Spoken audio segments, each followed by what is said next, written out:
I try to imagine a fellow smarter than myself, and then I try to think, what would he do? Charge up your axons, ready your receptors, and shift your lobes into upper beta phase. You are listening to Smart Drug Smarts, the podcast dedicated to helping you optimize your brain with the latest breakthroughs in neuroscience, nootropics, and psychopharmacology.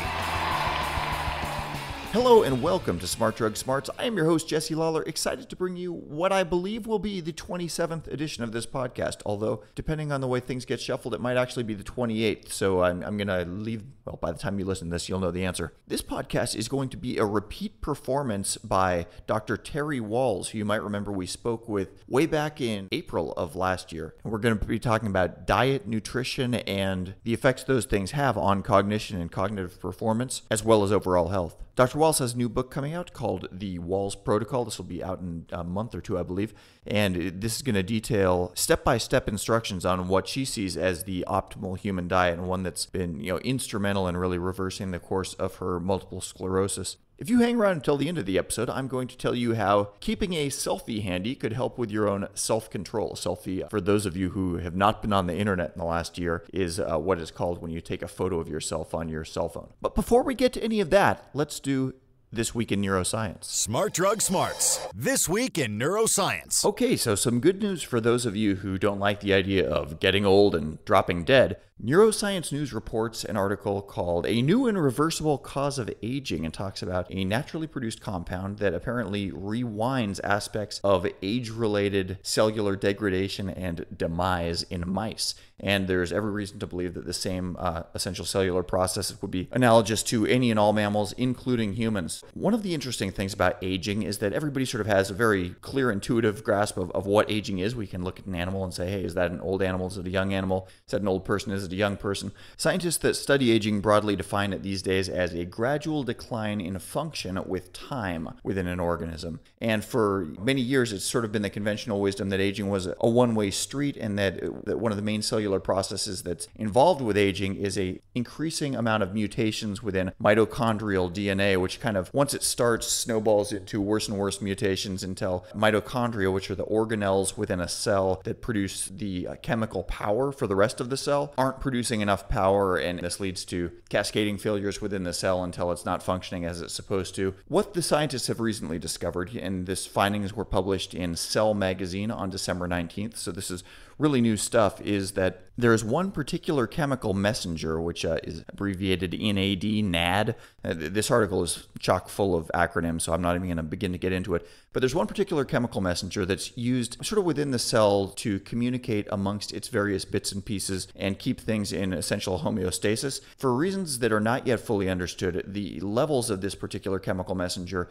just sort of decline with time. They decline with the age of the cell. But by reinserting this chemical and just bringing it back up to the levels that the cell is happy with, the cell is sort of able to reestablish its own communicative equilibrium once again. And if you can kind of catch this early enough in the cell's aging process, the cell will actually be able to reverse any age-related problems that it might have had. This was a surprise to scientists that there is really just like this one missing chemical link that has such far-reaching effects.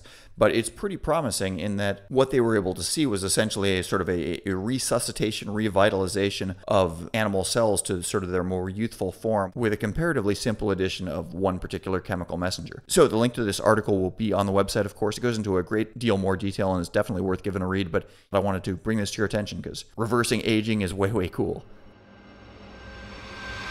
Smart Drug Smarts. So our main interview for this podcast, as mentioned, is Dr. Terry Wahls. We've spoken with Dr. Wahls before on episode number 15 of this podcast. In that episode, we went into a great detail on her personal backstory, which in a nutshell is that she's a medical doctor and she was a sufferer and still is a sufferer from MS, multiple sclerosis. And that disease was taking a really terrible trajectory within her life and left her trying to essentially cure herself with massive changes to her own diet because the pharmaceuticals just were not doing the trick for her. So she really did a major intellectual deep dive, tried to identify every single nutritional factor and cofactor that would be necessary for an optimal human diet. And through these major changes that she implemented with her own life, she credits these with really turning around the course of that disease and making her so much more functional than she was just a few years ago, when this disease was really looking like it was going to shut down her ability to engage with the world in the way that she wanted to. So really interesting story. She's been working for the last several months on her new book, The Wahls Protocol, which is sort of a more of a how-to manual than her past books have been on exactly how to implement some of these dietary changes in other people's lives, both for the cessation of diseases and just sort of general health for people that aren't necessarily trying to cure themselves of anything. So with no further ado, let's dive into this interview. Smart Drug Smarts. Tell us what you've been working on in the past 8 months. So a couple of things. I am doing clinical research. We have several studies going on in the study of multiple sclerosis, traumatic brain injury. And of course, I'm also in clinical practice seeing traumatic brain injury patients as well in a new therapeutic lifestyle clinic. This is really focusing on teaching patients how to use diet and lifestyle to deal with their chronic disease problems. What would some of the specific examples of that be? What sort of changes are you encouraging people? I really focus on ramping up the nutrient density of their diets. The vast majority of Americans are taking in diets that are stressing lots of grain, 6 to 10 servings of grain every day. So we get them off the grain, we ramp up the vegetables, we talk about high quality protein, getting in meat, fish. And vegetarian, I have a conversation with them about what the rationale is for the vegetarianism. Is it treating health? Was it part of a detoxification process? Is it part of their religious and spiritual identity? And then we work with them to be sure that they're getting sufficient high-quality protein. Should I discern from that their choice of vegetarianism is grounded in something other than religion, or do you really kind of dig in your spurs? I let them know why I think the vegetarian diet might be a problem for them. If someone is at ideal body weight, has no health problems, no mental health problems, then they, in fact, have figured out how to be a vegetarian. That person, there's no need to change. But if they're not at ideal body weight, if they have a chronic mental health problem, if they have a chronic medical problem, then nutrition is probably part of their problem, and the way they're doing the vegetarian diet is not leading to optimal health. Then I try and get them to add animal protein to their diet. Now, many of these people will find it pretty comfortable to think about adding in fish. That feels spiritually correct for them, and I'm perfectly fine with that. If fish is their only source of animal protein, that's fine. Mm-hmm. What about eggs for people? That's sort of the other thing that I guess is a baby step towards meat eating for people that have been vegetarian. So, that will depend on the circumstance.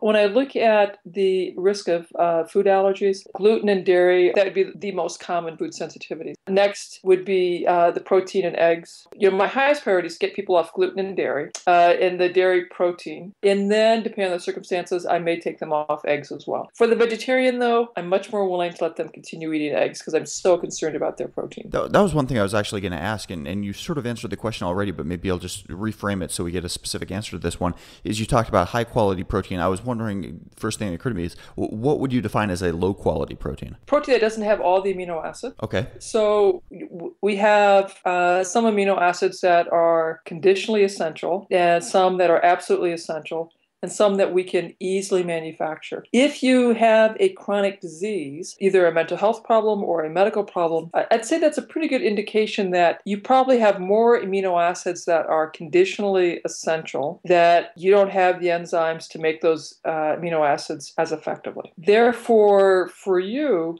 for the person who has a chronic health problem, having high quality protein that is complete is much more essential. If the person has terrific health, ideal body weight, no medical problems, no mental health problems, then likely, whatever they're taking in for their protein source is doing well for them. But if they aren't in perfect health, then likely their enzymes for building amino acids may not be as efficient for all of the conditionally essential amino acids. And that person will do much better with complete protein. In that case, that would be animal product protein. Gotcha. Now, it sounds like a very pragmatic approach. Basically, if somebody is feeling healthy, then chances are what they're doing is okay and working for them. But if there's something that's overtly, physically feeling wrong for them, then at that point they need to start looking at making changes. I guess the one thing that occurs to me when I hear that is that there's a lot of people that I would think, walking down the street, you would think that person is probably not in perfect health. But you ask them, they're like, I feel perfectly healthy. And what they mean is they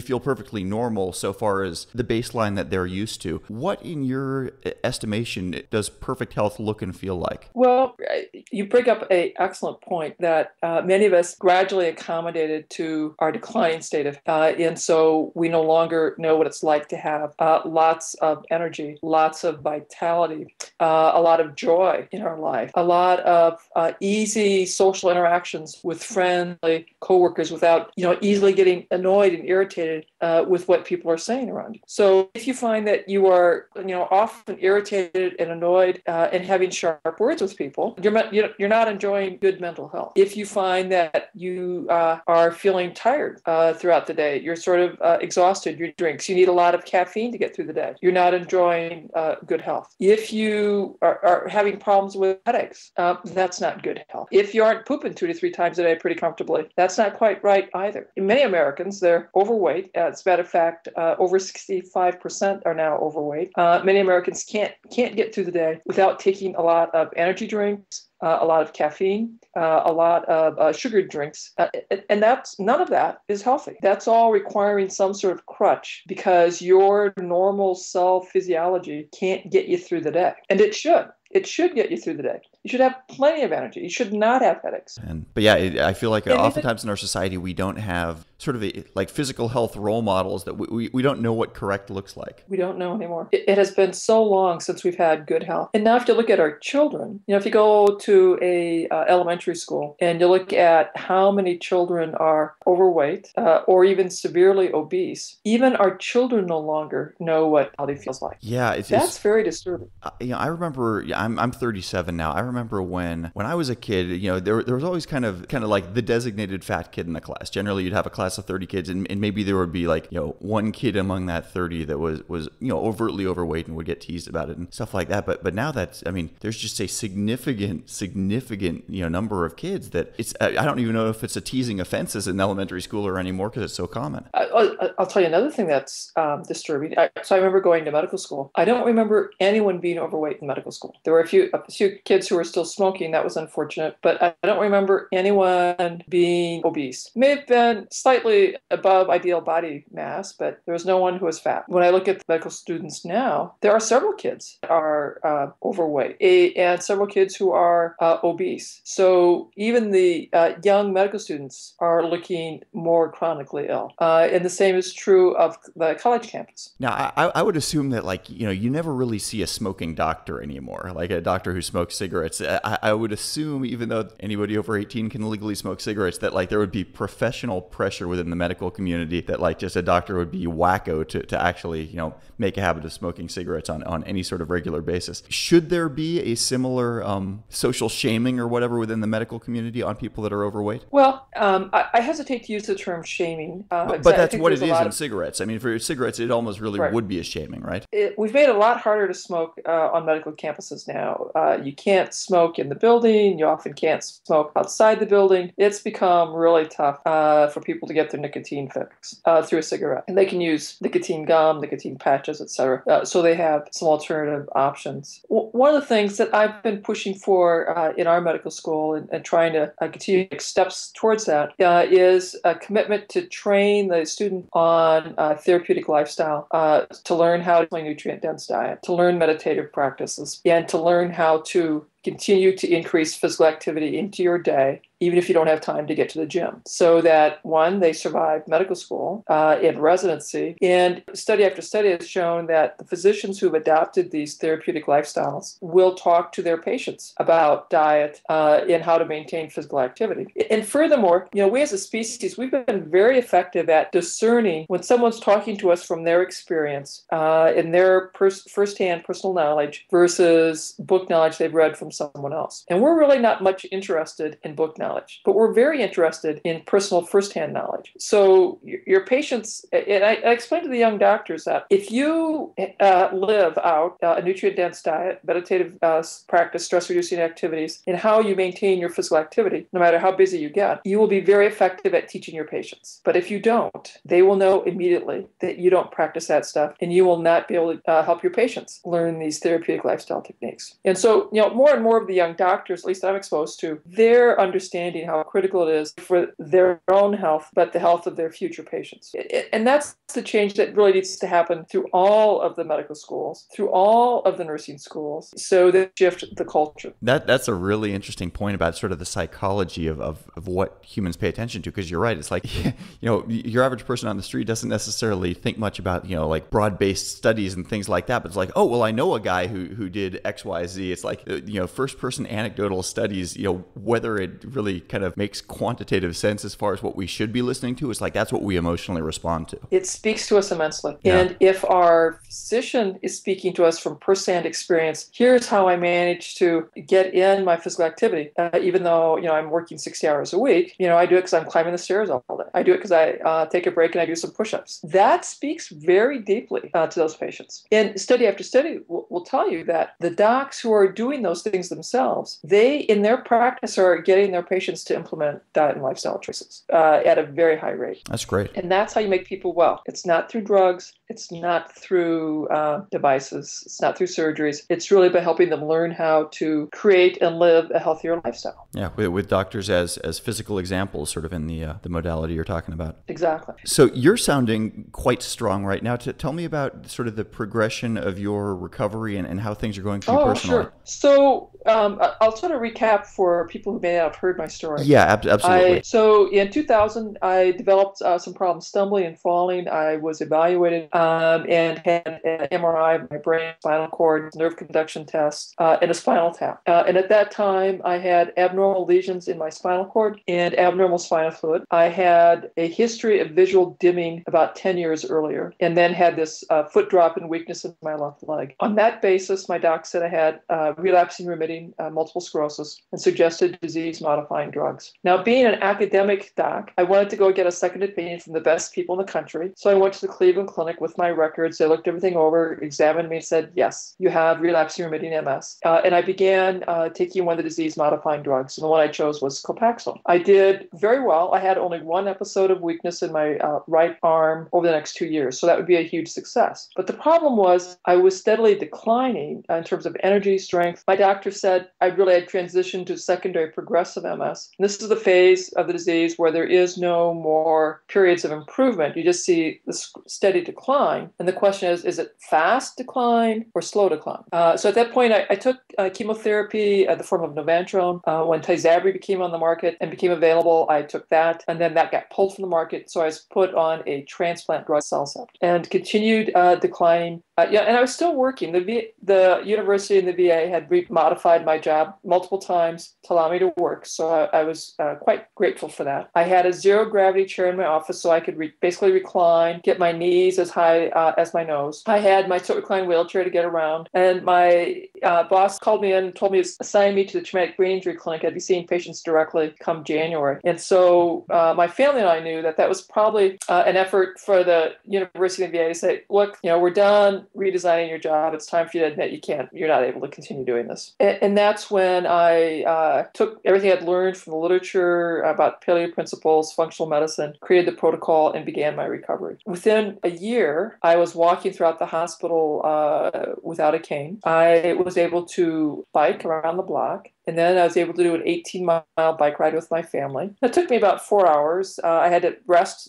3 times along the way. I was exhausted when I was done, but of course it was, so exhilarating because I had assumed, because I hadn't been able to bike for the prior 6 years. Yeah, it's a big difference than a wheelchair. That I'd never be able to bike again. Yeah, no, it's an amazing story. And the year after that, I did a hour trail ride in the Canadian Rockies. And then the next year, we started our clinical trials. And the Whitney grant got funding, and our research program was underway. way. Now, I've continued to work with my physical therapist over this whole time period, and now I have my research physical therapist on the study team, and I work with them to evaluate my exercise program, and they keep advancing things on me, moving things along, and so things are improving. Last fall, well, actually, I'd say about a year ago, I thought, well, I'm good enough I can start jogging slowly, and when I did that, I started having intense hip pain, and then I had in my 20s, I had to quit running because of intense hip pain that nobody could figure out. So I realized, okay, I'm not going to be running. I can bike, I can swim,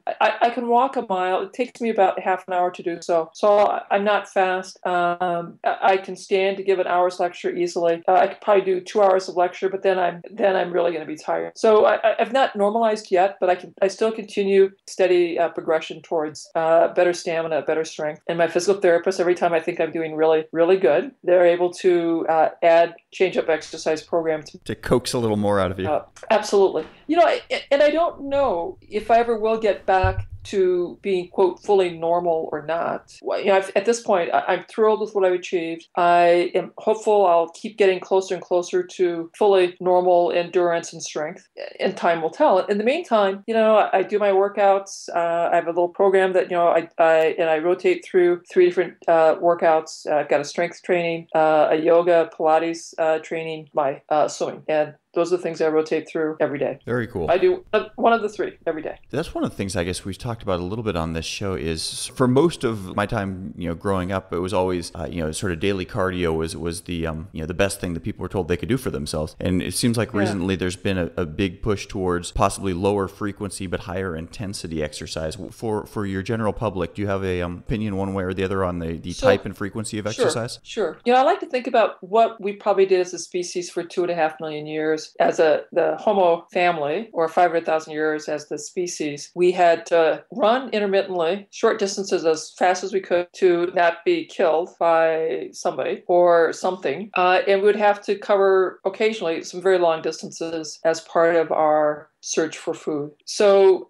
I think low-level activity that goes on for 3 to 9 miles a day is what our DNA expects, and occasional running to save your life is what we expect. Or to kill somebody else. Or to kill someone else. Yeah. To get someone else's husband or someone else's girlfriend, as the case may be. I was thinking of hunting animals, but I guess there's probably a little of all of those things. All of those things we're in the mix, absolutely.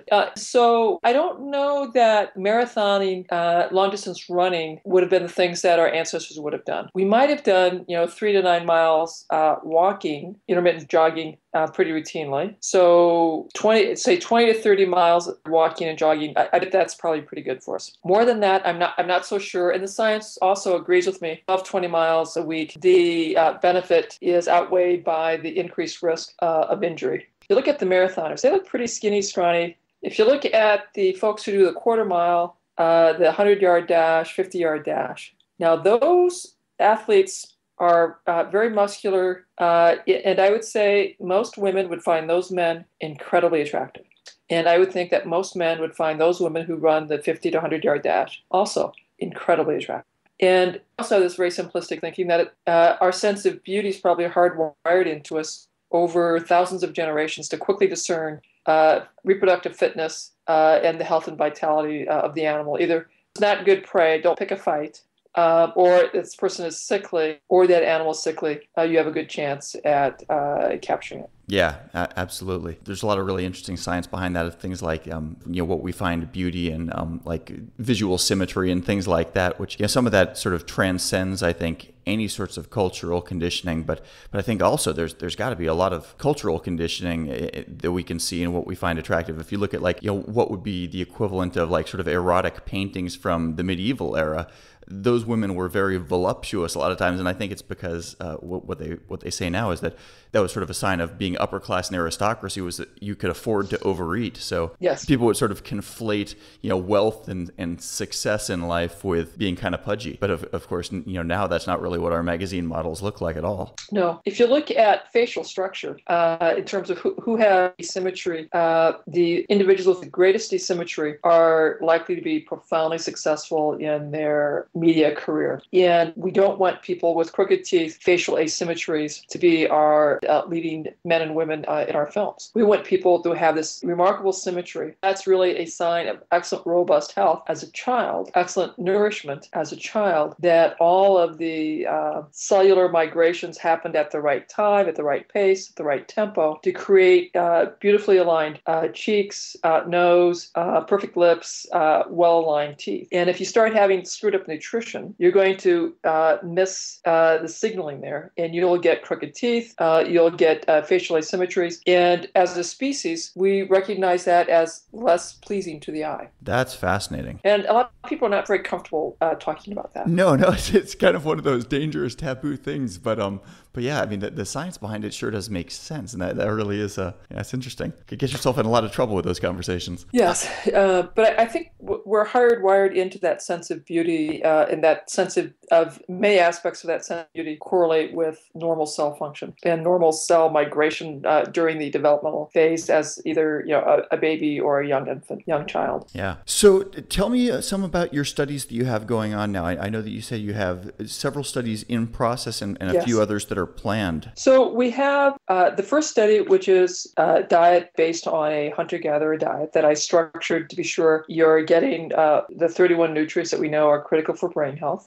We also had just a few vitamins and supplements in there, taught people to meditate, and we gave them a personalized exercise plan and a personalized electrical stimulation plan for their muscles. And we're following those people for 3 years. So I've got 2 more years to go on that study. And then I have a study doing neuromuscular electrical stimulation on people with progressive MS. And then we have 2 studies that are doing just the structured Paleolithic diet. And now I have another study that's also looking at ketogenic diets as well. And all these studies that I just described are now in the setting of multiple sclerosis, either relapsing remitting or secondary primary progressive. And we are recruiting, by the way. So if there are people who have a lot of fatigue with MS but can still walk 25 feet, we are looking for more patients. Do they need to be geographically localized anywhere? Well, they're going to have to come to us 5 times in 14 weeks. Okay. And you are located? We're located in Iowa. So if they have fatigue, they have MS, and they can still walk 25 feet, they could call my secretary at 319-356-4421 and give us their name and phone number, and we will call you back and sort out eligibility. We have another study that we're planning, that we're working on for fibromyalgia. One of the researchers here at the University of Iowa, Kathleen Sluka, has done a lot of work with fibromyalgia, and she's seen some of my presentations, research seminars on my work. So she was quite intrigued. We've been talking with each other, having some study meetings. So we're writing together a proposal that would use the Wahls diet to treat people with fibromyalgia. And fibromyalgia, for those people that are not familiar with the disease? Sure. So this is a problem where people tend to have a lot of fatigue and this really diffuse pain. They used to have a lot of trigger points. If you pressed, on these, I think there were 18 different trigger points you have to press and get elicit pain on these points. It's been difficult to treat. They've tried a variety of anti-seizure meds to try and reduce the pain. That's been only somewhat helpful. Electrical therapy like TENS unit has been somewhat helpful. I'd say largely what the current modality is to try and give people life skills to cope and manage with the level of difficulty that they have. I've discovered that, because I have hundreds of people that follow my work, and we have hundreds of people that contact us to say, have discovered my work, got my first book, implemented those concepts, and their health condition dramatically improved. And fibromyalgia, folks with fibro who've contacted me saying how much they've improved. The other disease that's really stands out with people who've reached out to me to say they've improved is Parkinson's disease, that we have many, many folks with Parkinson's, and probably should also add cognitive decline, have markedly improved following the Wahls Protocol. So yeah, all neurologically related. Parkinson's is really the number 2 most common neurological debilitating disease after Alzheimer's. Is that correct? Yeah. I think we have 4 million with Parkinson's and 5 million with Alzheimer's. Wow. And both those numbers predicted to go up radically as the population ages. Radically. And both of those are preventable diseases. Lifestyle has a huge impact on your risk of developing Alzheimer's and your risk of developing Parkinson's. So diet and lifestyle are absolutely huge. Am I remembering correctly in that Parkinson's, there's a positive correlation between nicotine and Parkinson's prevention? Is is kind of one of these oddball like upsides of cigarette smoking is you're less likely to get Parkinson's? And I think Parkinson's, I'm not aware of that. That may well be true. I know nicotine can be very helpful for some autoimmune problems. And of course, you can get nicotine without cigarettes, so there are ways of getting the effective part of that. Getting around that. Yeah. Again, hundreds, probably thousands of studies now showing higher exposure to pesticides increases the risk of Parkinson's. Yeah, and cognitive decline. UCLA was doing a study about the correlation with, it was like farm workers and things like that have a lot of pesticide exposure, and it was pretty dramatic, the correlation there. Yeah, I'll give you a little sidebar, forgive me.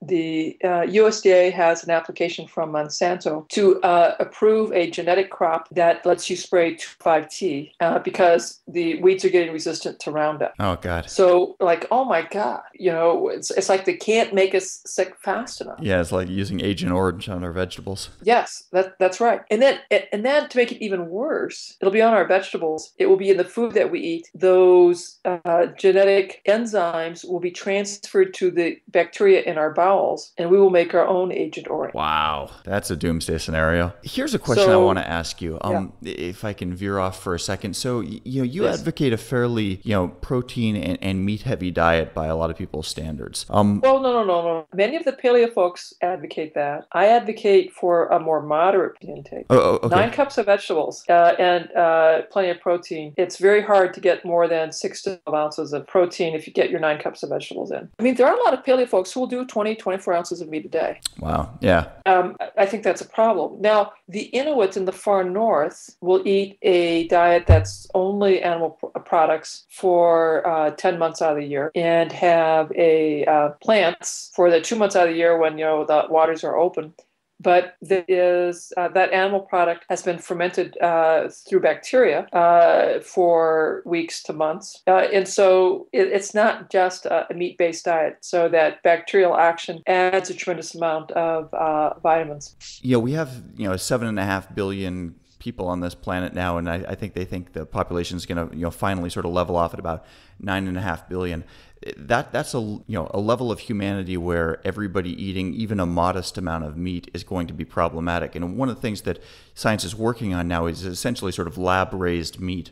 What is your thoughts on this? You're a big natural foods person, obviously, and so I could see you not liking that idea on the face of it. But on the other hand, given the population that we have to support, what are your thoughts? Well, let's talk about that. Well, there's a lot of starvation that's going on in the world, but there are more calories produced now than are consumed. There are sufficient calories to feed everyone. The reason people are hungry is not insufficient calories produced by our farming communities. It's because of political instability that prevents the food and the development of safe economies with which people can survive. Then we won't have the starvation on the basis of political instability. It's not the lack of production that's causing people to starve. It is the military conflicts, the lack of roads and delivery system, and the political instability. Well, I think as far as number of calories produced, absolutely. But a lot of those calories, the vast majority of those calories are still things like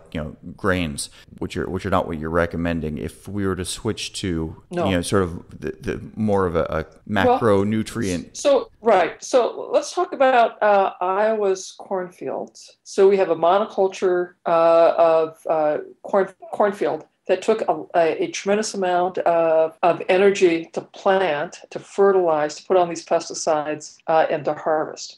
If, on the other hand, you had a field of forbs, which is perennials, and it was prairie perennials, you have far fewer resources going into that field than you had when you had corn in it. Now, you have to have your animal livestock eating the forbs and converting that energy into the meat. I don't think I have looked at studies that have converted by the moving away from annual crops to perennial crops and increased utilization of livestock to eat the perennial crops, that the delivery of calories and protein off that on a per acre basis is quite comparable. Wow, that's great. And that the energy demands are far less. Is it entrenched financial interests and things like farm subsidies for the corn industry that are keeping things in the sort of current status quo? Oh, I'd say it's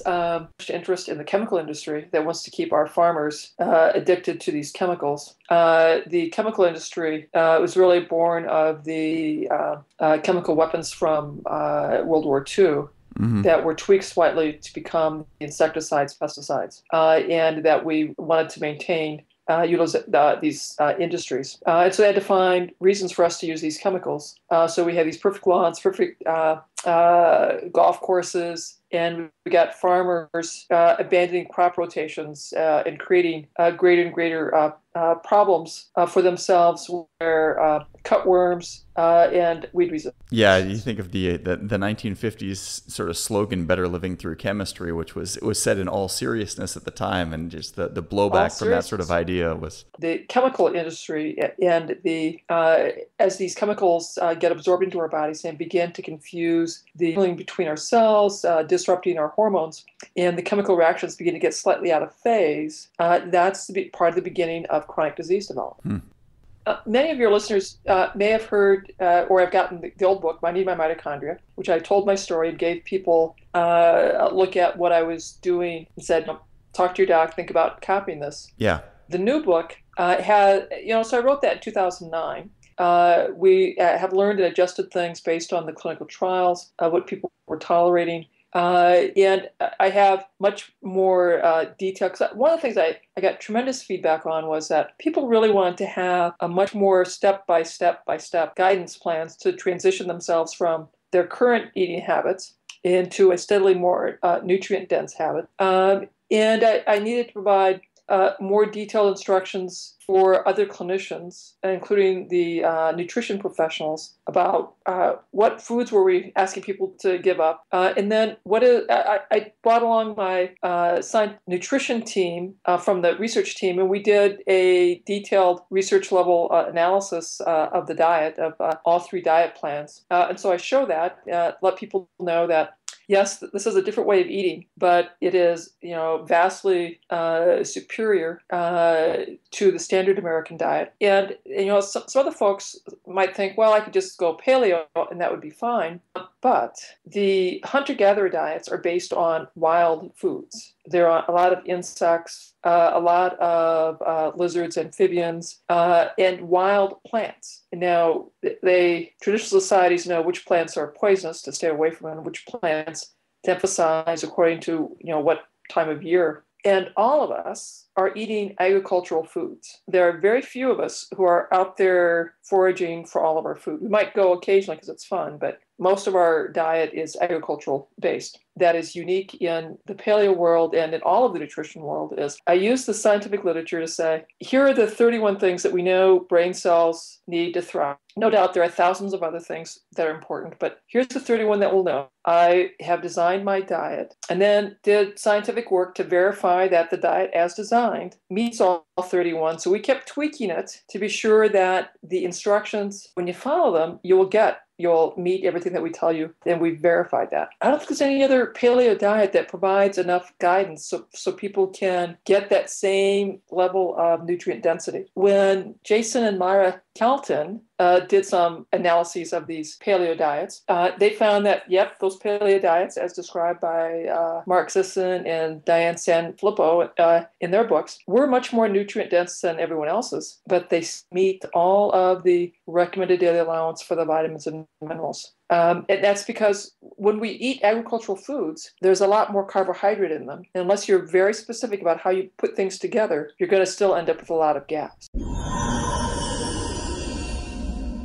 So thank you very, very much to Dr. Wahls for that interview. We'll be putting up links to both her upcoming book and also the upcoming webinars that she's got on the article related to this podcast. So if you're listening and it's still January of 2014 or something around that time, definitely come to the website and give those links a click if you're interested in finding out more. As a habitual diet tweaker myself, something that's always kind of tinkering with my diet and trying to get things just a little bit more hunky-dory, I'm definitely going to be giving that book a read and seeing if there's anything that my current diet is missing out on. And speaking of things that we're missing out on, one thing we have not gotten to this episode is the Ruthless listener retention gimmick. Smart Drug Smarts. Ruthless listener retention gimmick. Okay, so here's one of these little counterintuitive pieces of good news that maybe there's a hidden upside here. So one of the things that probably all of us do nowadays in this day and age with our perpetually having a camera on hand in the form of our smartphone is taking pictures of ourselves. Everybody's doing it. It's a little bit obnoxious, a little bit like, narcissistic, annoying. It's kind of like, I liken taking selfies, like picking your nose. It's something that, we all probably do now and again, but it's kind of annoying when you see somebody else doing it, and probably a little bit of a guilty pleasure.